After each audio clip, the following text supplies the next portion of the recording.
Okay, I'm going to go straight into the text here. Um, this is Revelation 6, starting in verse 12. When he opened the sixth seal, I looked, and behold, there was a great earthquake, and the sun became black as sackcloth.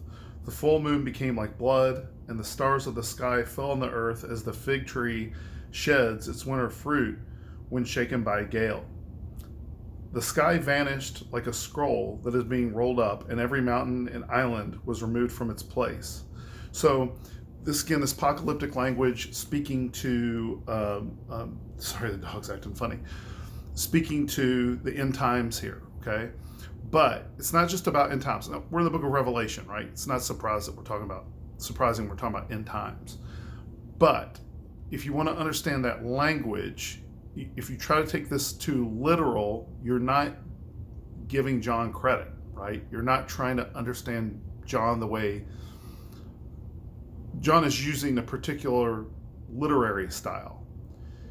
And if you say, no, John meant this literally, you're not respecting the biblical author, and therefore you're not respecting the inspiration that God gave John to speak to us.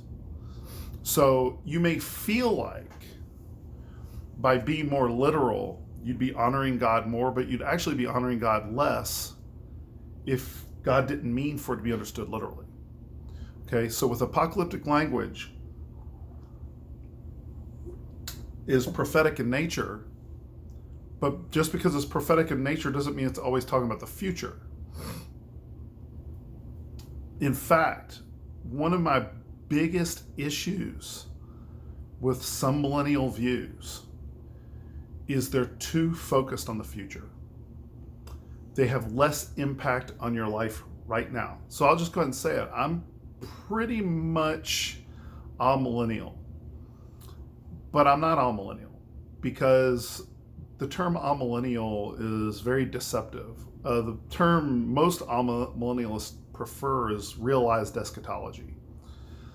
And what we basically mean by that is we believe these events are relevant to us right now. Now, I am not saying that the other millennial views are irrelevant. That would be an enormous mischaracterization of those views, particularly premillennialism. I think some amills have a tendency to picture it that way, and I don't think that's fair.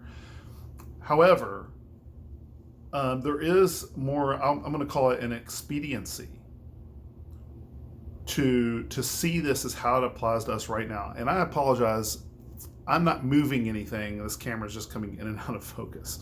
So I guess if I move at all, it does. Is my head that big that the thing has to refocus every time I move? Anyway, so I want to read this next part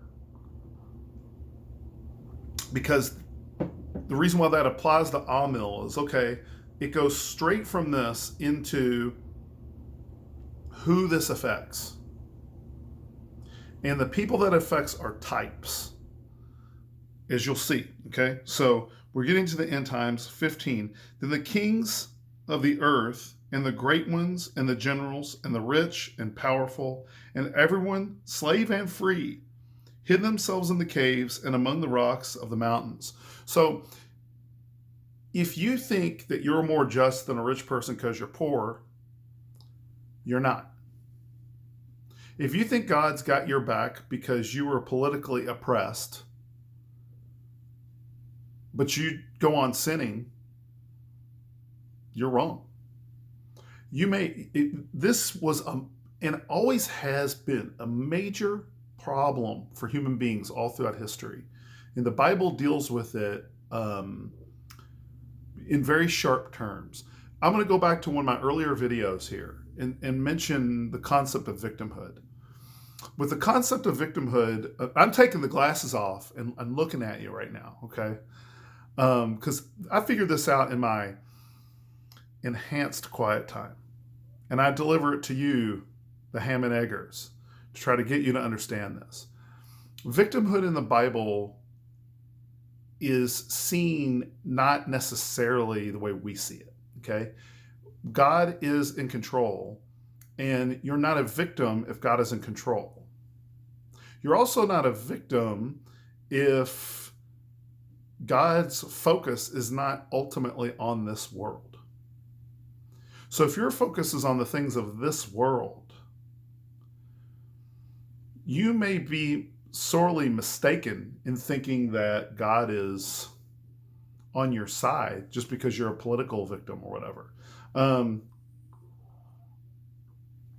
If you're part of the system of the sin of the law of sin and death, you are against you. God's wrath is revealed against you. That's just how it is. I used to listen. I still love metal quite a bit. I can't help it. I just guess the music you listen to when you're in your 20s, you just kind of get stuck with. And one of my favorite bands was Sepultura. And they, in their music, had a lot of political messaging about what was going on in their native Brazil. And it's kind of scary stuff. And I just remember they kept saying things about God will guide them. And even as an unbeliever, I remember hearing that going, really? Why you? What makes you so special? Because you suffered, you see yourself as a victim? Now, is God on the side of the oppressed? Sure, absolutely. There's no doubt about that. Read the New Testament, read the Gospels in particular. God is coming to those who are spiritually impoverished. But we have to remember, though, that in the end, God judges by the gospel. All right? His ultimate final judgment is by the gospel. So, if you think, and here's another aspect to consider. You may have a privileged position of some kind. God did not give you that position to show you that he approves of you. His approval is of his son. And don't think, whoever you are, that you're necessarily beyond this. Because I know I have thought that. I thought that, it can't be fooled into thinking that. No, I've had times where I've made financial decisions that turned out well and looked back later and thought that was foolish. And at the time thought God had blessed me. When really, I would never do some of those things again. And some of those things I will do again, whether I like it or not.